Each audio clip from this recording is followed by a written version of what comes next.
This is TLV1.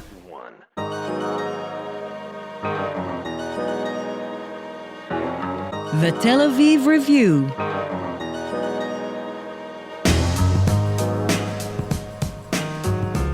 Hello and welcome to the Tel Aviv Review, brought to you by the Israel Democracy Institute, an independent center of research and action dedicated to strengthening the foundations of Israeli democracy. If you like us, please join our community of supporters by giving to our Patreon campaign. You'll find it on our homepage. I'm Dahlia Shenlin. And I'm Gilad Halpern. Every week we'll be talking about books and research and other things that have caught our attention.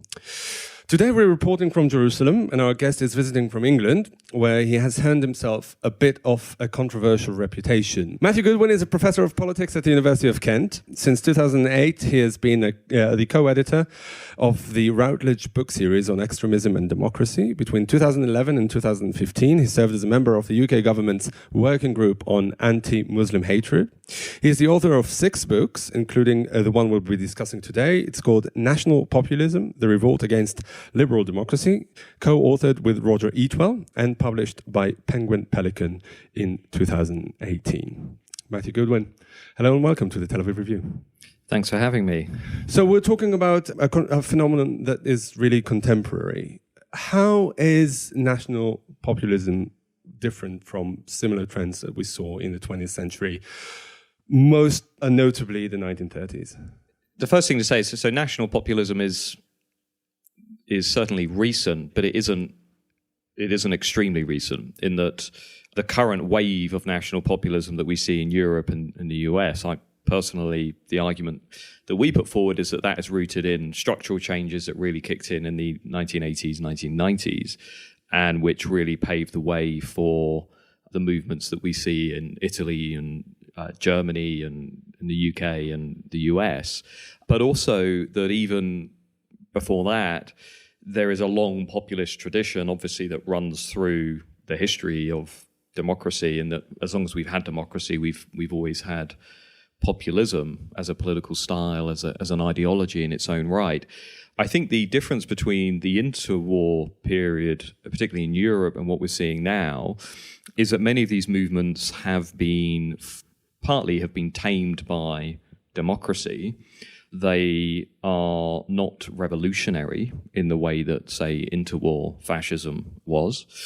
They are not overtly anti-democratic in the way that interwar movements were, in that they had an open disdain for liberalism, for party politics, for democratic institutions. But at the same time, today's national populists do advocate a conception of democracy, a direct conception of democracy, that I think does raise challenging questions for how we practice democracy, that they are less keen on the brokering of compromise, of consensus, of pluralism than liberal Democrats. And they are more supportive of direct democracy through referendums and citizens' initiatives and so on than many of the established political parties. And there are other differences too that we can get into, but I am one of those people. I think we need to be very, very clear about terms, and I'm very skeptical about the tendency to say, well, what we're seeing, particularly in Europe, is a resurgence of what we saw in the interwar period. So let's talk about terms. I mean, the term populist is becoming popular these days, and it seems that everybody uses it a little bit differently. How do you define it in the book? What is populism and what is national populism? And is it really different from just saying, I don't think democracy should be as liberal as it is in some of these countries?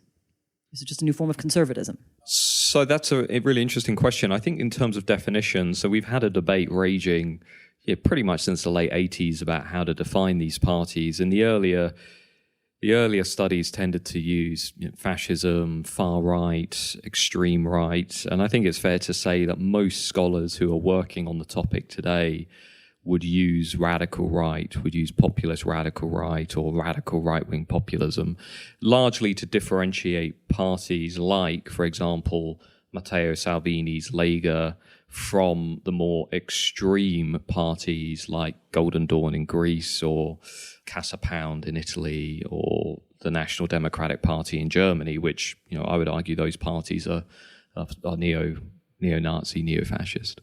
We use national populism for a particular reason, in that We argue that these parties seek to prioritize the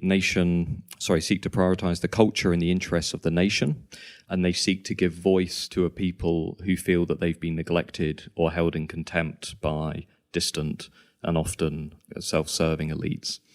And our definition is slightly broader than some others, so we have a bit of an issue with the tendency to view all of these parties simply as being nativist. So nativism is now coming back into the academic literature in quite a big way. But I think it's problematic in that nativism implies that these parties are wanting only to work for the ethno-cultural majority, whereas there are clearly instances in Europe, I would argue, where there are parties that are actually not overtly nativist, but are populist and are still prioritizing the nation, but it is a more inclusive conception of the nation than some other analysts would have us believe. So, for example, if you look at the UK Independence Party in the UK, it was broadly comfortable with key aspects of multicultural life, with the 1960s, 1970s migration into the UK. It was certainly not seeking only to work for the white British majority. In fact, I spent 2 years interviewing lots of members of that party, many of whom were originally from the West Indies, from former Commonwealth states who had joined. So I am very wary of this tendency to reduce all of these movements just as a sort of nativist backlash. I think national populism is broader, and it allows us to appreciate the fact that while they do prioritize the nation and nationalism, it is not always an incredibly narrow ethnic-based form of nationalism. And that point, understandably, has got people talking, and they think that maybe that's too broad a definition, and I'm happy to debate that out. Well, we did promise that you are somewhat controversial, and I think one of the reasons is that the book makes a pretty significant effort to, what I would say, de-demonize the populist nationalist voters, and possibly also dispel once and for all the idea that Trump voters, Le Pen voters, Swedish Democrats, that these people are linked to somehow fascism or Nazi-style racism. Was that what you were trying to do? Do you see this as a mission to comprehend them or to defend them or simply explain them as a political scientist? It's simply to take them more seriously than I think the literature has done even now. I mean, I find it quite remarkable that in 2018, coming into 2019, we've really still got these very misleading stereotypes and frames dominating our public debate. So the obvious one is, is this all about angry old white men? From a socio-demographic perspective, that's clearly not the case, as we show. Is this just about men? It's actually no longer about men. If you look at Marine Le Pen, she's winning over lots of young women as well as young men. If you look at the argument that this is just a backlash driven by racism, actually, if you run, as I do, lots of surveys with these supporters, there is unquestionably a racist element to their electorate. But there are also lots of voters within that electorate that actively distance themselves from very narrow ethnic-based conceptions. And I think it's deeply problematic to focus only on those stereotypes at the expense of trying to understand the diversity that exists within these movements. Otherwise, we start to lose sight of what is happening and actually who is involved and who isn't. So partly it was an attempt to take the movement seriously. It was also an attempt to say that actually, if you look at around 30 years of research in social science on how the foundations of politics are changing, it was an attempt to really actually interrogate the also quite popular idea that much of this is a byproduct of short-term political protest and also a short-term response to the financial crisis, which has also taken root particularly on the left in Europe, where it's all about economic competition, jobs, wages, and GDP. Actually, we think the evidence is pointing in a very different direction, and I'm sure we can get into that. So, yeah, I mean, it was a conscious attempt to try and push back against a lot of problematic terms that are used within the literature. And I suppose if I was to be even more controversial, I would say that one of the problems in the literature is that historically it's been dominated by lots of academics that quite consciously, quite openly coming from the left. And that, I think, has muddied the waters in terms of how we understand these movements.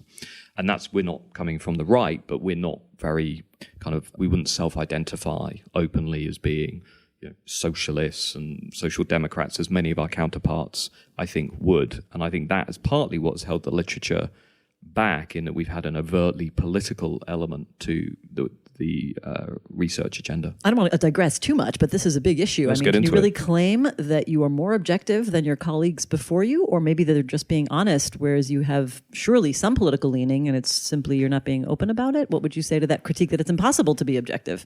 Well, everybody has biases, absolutely. So what I mean by that is if you go back to the earlier studies in the 80s and the 90s, it was not uncommon to have edited volumes on populism that would have a few chapters by academics and a few by anti-fascist activists. And there would be a merging of those schools of thought.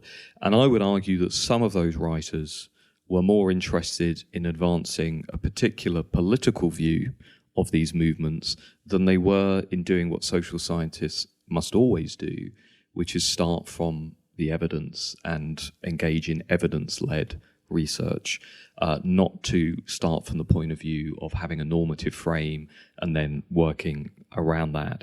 And obviously that, just having this discussion and debate, as I do with colleagues back home, obviously irritates a lot of people. But I think for those who work within the literature, we can see it, we sense it, we encounter it at conferences where for example, if you look at the US and how they've responded to Trump, I'm very, very gloomy about how social science has responded to Donald Trump. I think there has been an overt attempt among some to throw whatever they can at trying to discredit anybody who expressed any sympathy for Trump. It's all boiled down to racial resentment, or it's all boiled down to the white working class.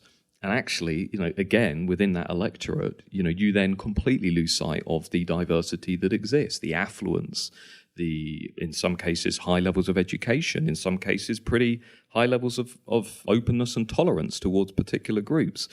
And you see the same in Europe, you see the same with the Brexit debate. 1 in 3 black and minority ethnic voters in Britain voted for Leave. We don't hear anything about those voters. You just hear about the white working class.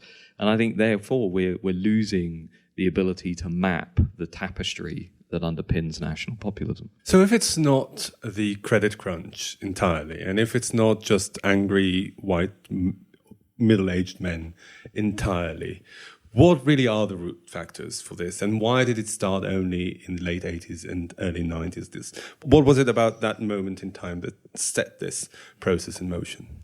Well, as we argue in the book, there are 4 sweeping changes that have basically affected most, if not all, advanced democracies. Much of that comes from the broader effect of globalization that has had both economic and demographic effects. But in essence, our argument is that we have real issues around distrust and the way in which our political systems are becoming less representative of key groups that are now voting for national populists. We secondly have some very real issues, not over objective deprivation, but relative deprivation, that you often have large numbers of voters working on reasonably good incomes, but who feel that both they and their group, their community, are being left behind relative to others. That third, we know that majorities in many Western states feel that their ways of life, their national identity is under threat and could be, in their eyes at least, be destroyed by rapid demographic change, which will only increase in the coming years. And lastly, even if you don't buy some of those sweeping changes and you think that they are perhaps not applicable, the one thing that pretty much every social scientist, I think, would certainly agree on is that we are seeing political systems entering into a period of de-alignment, whereby party loyalties, habitual voting ties, partisan identification, that your father voted for this party and his father voted for that party and his father, that those traditional loyalties between voters and the main parties, particularly in Western Europe, Eastern Europe never really had the strong attachments that Western Europe did, but also in the US, that those are really breaking down. So the reason politics feels more volatile is because it is more volatile, that voters are switching from one election to the next. And that, just in terms of process, has cleared the path for new populist challenges on both the left and the right. But of course, the left, I would argue, is constantly being outflanked by the fact that these concerns over deprivation are actually now merging with far more potent concerns over identity and demographic change. And the left has struggled to actually have a meaningful conversation with voters about those issues. So That's basically where we are. Yeah, out of those 4Ds, as you call them in the book, I was most taken by the first one, by distrust. Because unlike the other three that could be somehow logically explained as a direct result of, as you say, demographic and socioeconomic changes, it doesn't seem to me as, the distrust being the ineluctable result of these demographic and socioeconomic changes.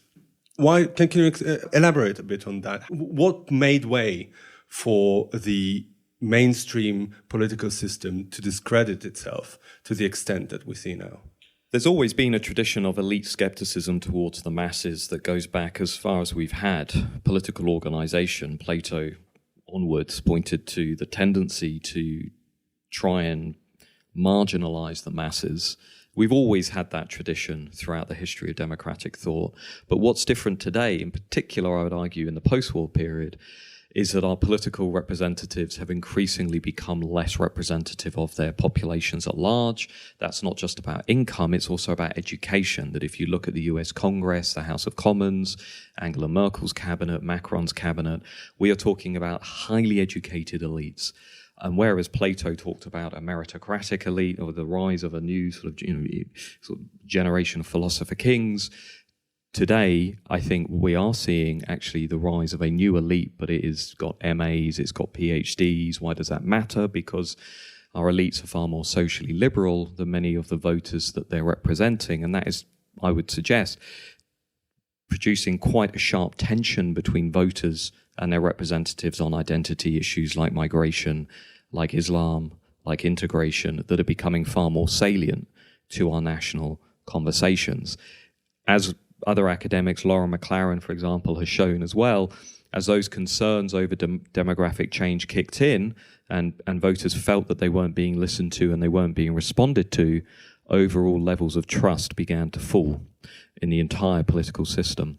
The risk for states that do not respond to concerns over how populations are changing is that actually that distrust will just magnify.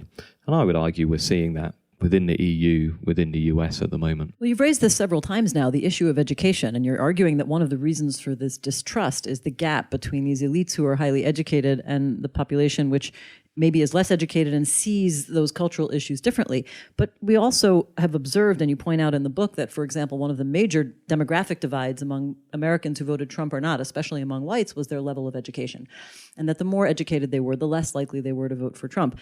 So maybe this is largely about the education divide among the population as well. I mean, would you say that it's the experience of going to university or the content that people are learning in university that changes their minds? And if so, I mean, obviously the follow-up is that as higher education spreads, are we likely to see more liberal trends among the general public? So, I mean, obviously, this is a fascinating question. We could talk all day about it. Let's talk all day. The effect of education is really interesting. Underpinning all populist movements, typically, not always, there are some differences. If you look at Brazil, for example, the new populist president did very well, actually, among the more highly educated groups. But generally, in Europe and the US, the educational divide underpins the populist revolt. Now, I get a bit wary because then people say, well, it's all the thick, uneducated, ignorant people that are voting for populists. I think actually if you again just consider some of the nuance, which I think is important, 1 in 4 graduates voted for Brexit. Okay, about 1 in 4 Trump voters had a degree. So, we need to be appreciative of the fact that it's not just the educated versus the uneducated. But the second question there is also, how is education having this effect? Of all the recent studies, they would suggest, firstly, I think that, number one, people are self-selecting into higher education. So if they tend to be more liberal, they're self-selecting. But the second is we know that higher education has a socialization effect whereby simply going and hanging around with people with similar values, that entrenches a more liberal internationalist worldview. However, that then leads into the argument that I would call the sort of, the liberal destiny argument, which is that, well, graduates will take over the world and therefore populism will run out of road, right? Not so much. If you look at most of the key swing states in the US, non-graduates outnumber graduates by a large margin. If you look at most European states, particularly, by the way, the southern periphery, in Italy, for example, numbers are much starker, non-graduates, way ahead of graduates. The other issue is actually we know that when the graduates, the new generations of graduates are coming through, the iGen generation, as John Haidt and others have shown in the US, actually often they're not as liberal as you might think, and they're not as open to diverse opinions as you might think. They're often quite close-minded, they're quite intolerant of different perspectives. So when I look at the polarization that exists in the US and Europe, I'm actually far more skeptical that the answer to that is the Tony Blair argument, which is let's just get more people into university. I actually would take a different line, which is let's start trying to give non-university education as much recognition and value within societies as university education, and let's start actually ensuring that we are building bridges across different viewpoints, and we're not just all descending into echo chambers. So education is absolutely front and center, but it isn't as black and white as our public debate would have us believe. In the same way, lastly, that the open versus closed debate is incredibly simplistic and glosses large numbers of voters that do not fit neatly into that categorization. So we do have to get past these binary, educated versus uneducated, open versus closed, winners versus losers. I mean, this is partly what is actually making things more volatile. Going back to the 4Ds and the last one, the de-alignment, basically what you're saying is that the political cleavages were morphed. It's no longer the fault line, no longer between left and right, but rather between mainstream politics and perhaps more radical populism. This is where the fault line runs now. And trying to look at it in a different way, perhaps it is a manifestation of the victory of liberal democracy, the fact that it has become the default setting, the mainstream politics has become the default setting, whether left or right. I mean, they're all subscribing pretty much to the same principles that has created, taking in that disgruntlement that is brewing, they were just looking for a different outlet. What do you say about that? Do you think that there is, any grounds for optimism that, there might be some sort of resurgence of the center ground of liberal democracy? Not in the short term. I don't think that's likely to happen. I think, the book is, we do go out on a limb and we make a pretty big prediction about where things are going, that actually the volatility that we're seeing, particularly in Europe and the US, is actually going to accelerate, that the rise of national populism on the one side, but also I think now what you're seeing is, the collapse of social democracy, but the rise of the Greens in Germany, also partly in places like Belgium and Luxembourg, the rise of more radical left movements. I think that all of that points to a more polarized political future because, how can the centre get back into the game? Well, Macron's a great example. What's the economic vision? There is none. It's minor reforms, more economic liberalism. People don't want that. The average voter in Europe is looking for two things: economic security from the winds of globalization and cultural security from the winds of demographic change. Those are the two things that your average voter is looking at. Centrist, social democratic light type politics is not sufficient for the new climate that we're in. When social democrats had power, they failed to use the state to sufficiently mediate the effects of economic globalization, and they advanced too quickly on social liberalism, encouraging too much cultural change, and voters have punished them in response to that. It's no coincidence that centre-left social democrats are collapsing across most established democracies. The only reason, by the way, that hasn't happened in the UK with Jeremy Corbyn is because we have a first-past-the-post electoral system, but the same divides are there. Liberal middle-class professionals are going over to Greens, radical left parties, socially conservative workers are either going into apathy or going over to conservative national populist parties. That will bear down on the centre, which is what we're seeing in Germany, it's what we're seeing in Sweden, it's what we're seeing in Italy. And put it this way, sometimes we forget actually how historic the changes that we're living through really are.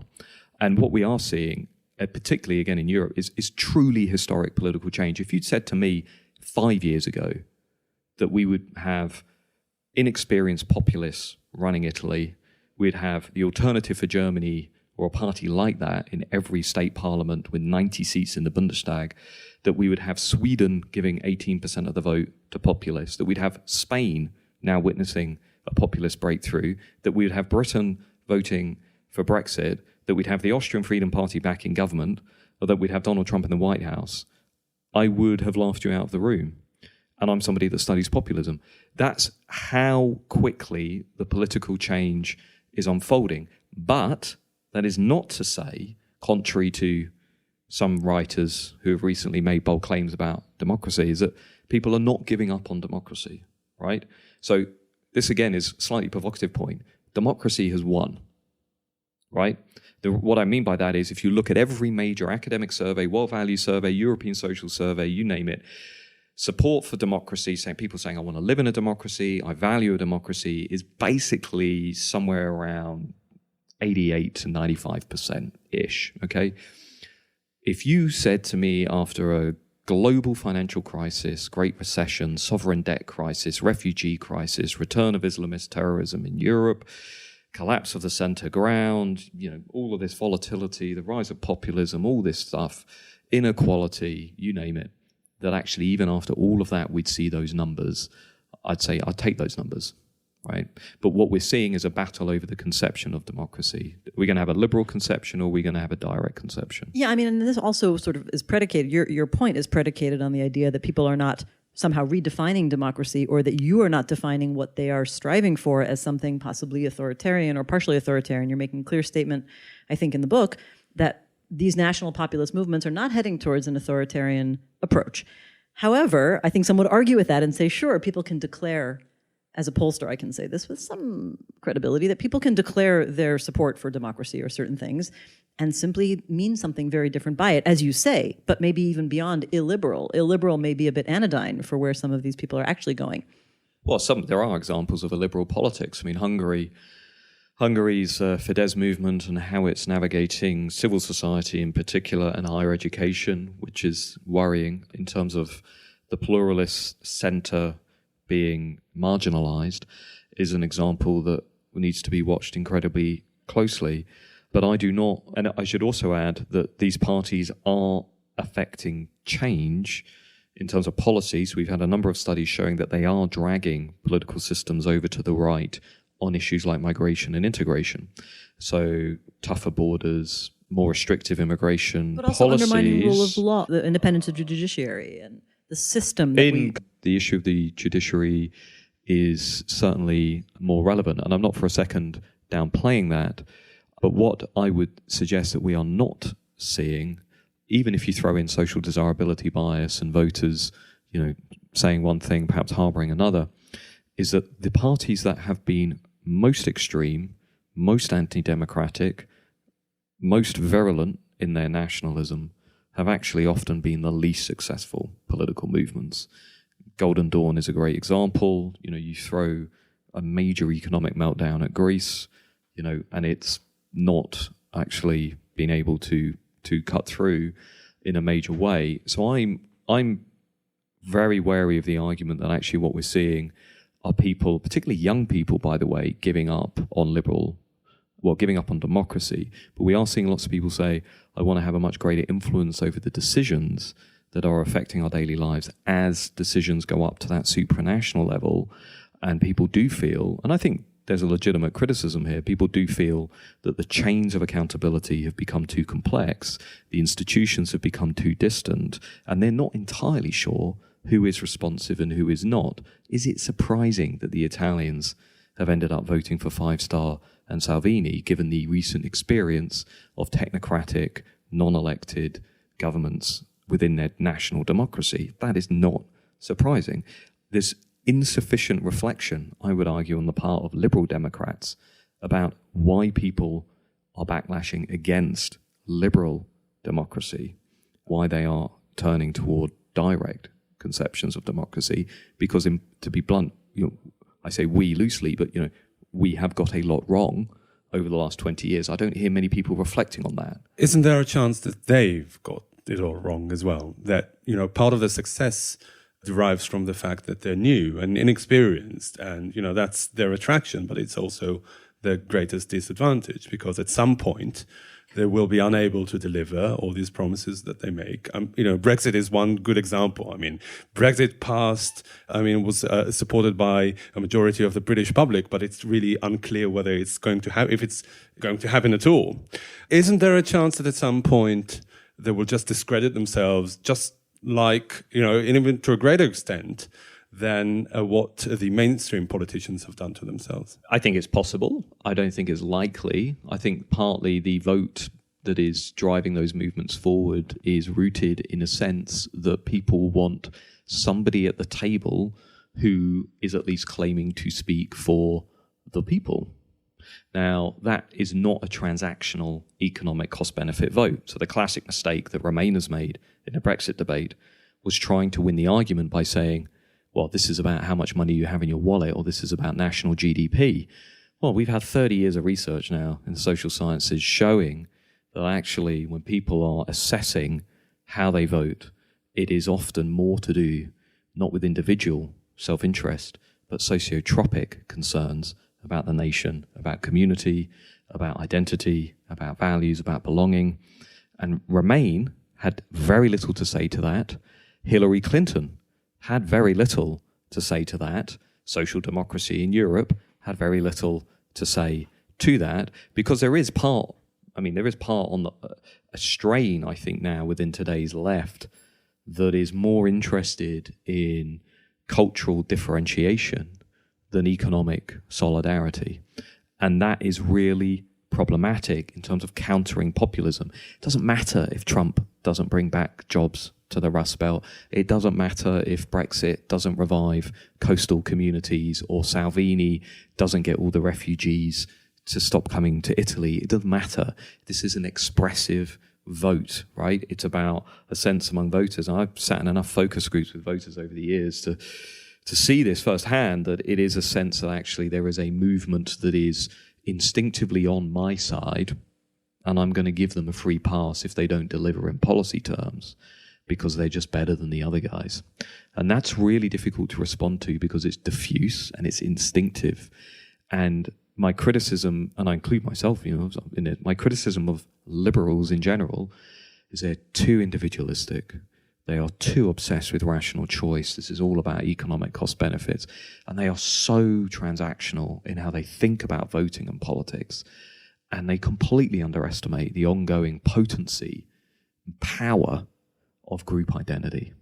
Talking about some of those values, here's something that's been troubling me for a while, and you observe in the book that one of the theories from those liberal political analysts, who happens to be my mentor, Stan Greenberg, argues that the rising American electorate, women, people of color, young, educated people will work towards democratic politics, but those forces did not manage to lead to a democratic victory in 2015. We know that nearly 30% of Latinos voted for Trump, for example. And I think you note in the book that that's partly because they share concerns over things like immigration. But I wonder if some of those communities, many Latinos, you point out about over a quarter of African Americans, and certainly many Muslims are also very socially conservative.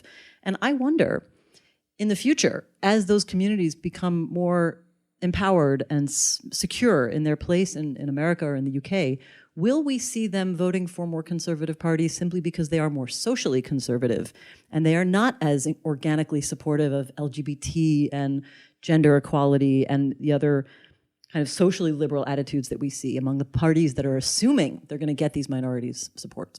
I mean, to me, this is one of the really big questions that is going to dominate our debates over the next few years and decades. I really enjoyed Stan Greenberg's book, by the way, and I know we criticize it in our book. We all take criticism of one another. That's okay. That's what we're here for. But I'd never forget Stan coming to London before the US presidential election, sort of late 2015, saying, the Democrats are going to obliterate Trump, and then it will be Democrat after Democrat after Democrat because of these newly ascendant groups. And, the Economist loves this argument too, right? Demography is destiny, that we just have to wait until millennial liberal graduates and ethnic minorities take over and effectively become the new ascendant majority. Liberals love that argument. The reason they love it, by the way, and they find it so seductive, is because it means they don't have to engage with the underlying grievances that are driving populism. It becomes a waiting game. Another example of that is an economist in the UK that calculated All Remain has to do is wait until 2023, because enough levers will have died that Remain will be a clear, commanding majority. Now, number one is that ignores a whole lot of things like life cycle effects and differential turnout and a whole bunch of stuff that could easily make that problematic. But secondly, we now have studies from the US that have shown if you remind people of how their societies are changing, and I'm pretty sure this might have resonance in terms of where we are in Israel, if you remind people about long-term demographic shifts, for example, that white Americans will be a minority by 2042, not only do they become more negative about immigration, but they become far more supportive of Donald Trump. So simply by voicing that argument, that demographic argument, what you're actually doing, I think, is mobilizing the other side. In other words, even if it's true, just don't say it. But the minority point is fascinating because that, to me, is we are now seeing for the first time, and we reference great work by Andrei Zaslov and his colleagues in the Netherlands. We now have studies showing that populist parties in Europe, national populist parties, are winning over a significant number of voters who are pro-LGBT but anxious about Islam. So the estimate is Le Pen's electorate is around 10 to 15% comprised of voters that are basically comfortable with same-sex marriage, LGBT rights, but very, very anxious about this issue of Islam. In the Netherlands too, Wilders reaching into some of those groups. So we're seeing configurations that we haven't seen before. And of course, that started in the mid-2000s with people like Pim Fortuyn. And we're also seeing on the other side, as we saw with the Brexit vote and the Trump vote, minorities that are instinctively socially conservative on issues like women's rights, LGBT issues coming from a more socially conservative perspective. But also the Leave voters in the UK, we now have good research on this showing the reason minorities voted Leave was not because of some kind of historic, nostalgia for the days of empire, but was basically because those communities felt that their networks, relatives, friends, and should be given preference over EU nationals. So their contacts from outside of Europe, Pakistan, India, Bangladesh, West Indies, should have preference over Poles, Hungarians, Lithuanians, and so on. It's basically a Hobbesian world, and people just are out to protect themselves at all costs and don't really worry about the principle that brought them in and benefited them, and just say, you know what, we need to protect our own interests. That's it. It's certainly true that ethnic minorities are more likely to vote for, centre-left, progressive parties. But as you can tell with this book, we are very wary about this binary, all-sweeping approach. I mean, Trump support among Cuban Americans, Latino Hispanics, particularly men, was not just a minor fact. It was significant. And of course, lots of those voters too are anxious about the way in which the religious composition of their societies is changing.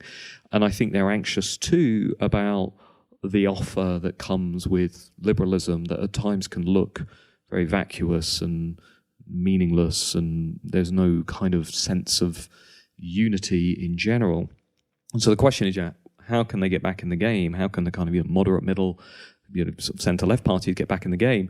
I think one thing they could start to do is get away from this incredibly negative and destructive tendency to obsess about group identities over actually what brings us together. What's the national unifying story? Obama was brilliant at this. I mean, absolutely cut through in saying this isn't about, red America, blue America. This is about actually the United States of America and stepping above tribal divisions to try and project unity. My worry for the Democrats in the US, for Remainers in the UK, for Social Democrats in Europe, is actually the narrative now is this sort of identity politics, which is all about group differentiation and identifying everybody as a victim as quickly as we possibly can and focusing endlessly and relentlessly on difference rather than national unity, right? And what is it that brings us together? Until you've got that message, you're not going to mobilize less well-educated white voters alongside your minorities and your millennial graduates. You're going to struggle to build that election-winning coalition.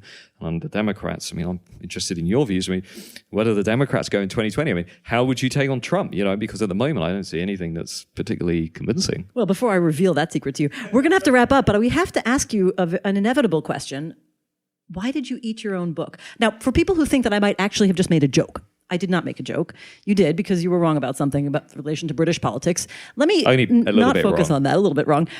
What would be something in this book, in this research that you've done, that you might say, we may be wrong on this? If you had to say, I'm not sure about something that we are looking at in these trends of national populism. Well, I mean, the reason I ended up eating a page of my book was because I said that I made a public prediction that Jeremy Corbyn's Labour Party would lose the 2017 general election and would not poll over 38% of the vote. Now, just to be clear, Labour lost the election, but they polled 39.8% of the vote. Now, then sometimes, a couple of points makes a big difference.